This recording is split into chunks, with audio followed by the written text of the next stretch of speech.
गांव में रामू नाम का एक किसान अपनी पत्नी गीता के साथ रहता था। रामू बड़ा ही मेहनती और हंसमुख इंसान था और गीता समझदार और प्यार करने वाली पत्नी थी। उनका घर छोटा सा था, लेकिन प्यार और खुशियों से भरा हुआ। रामू हर सुबह सूरज निकलने से पहले उठता, हल उठाता और खेत की ओर निकल पड़ता। गीता घर में काम संभालती और रामू की मेहनत में उसका साथ देती।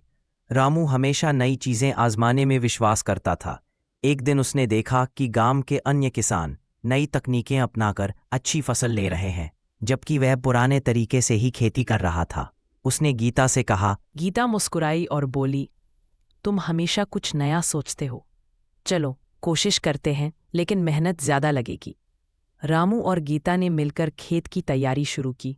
रामू गन्ने के लिए खेत जोतता और गीता बीज तैयार करती और मिट्टी में खाद मिलाती।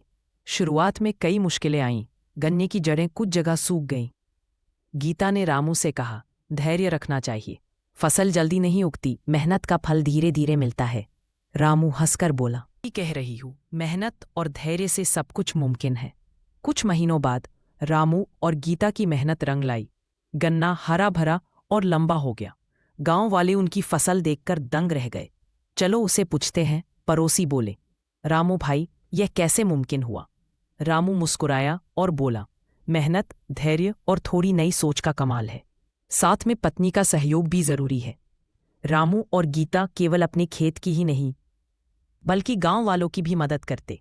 अगर किसी किसान की फसल खराब होती तो दोनों मिलकर उसे सलाह देते।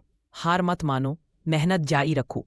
थोड़ी समझदारी और कोशिश से सब कुछ बदल सकता है। एक दिन गांव में रामू और गीता अपने खेत की फसल लेकर जा रहे थे।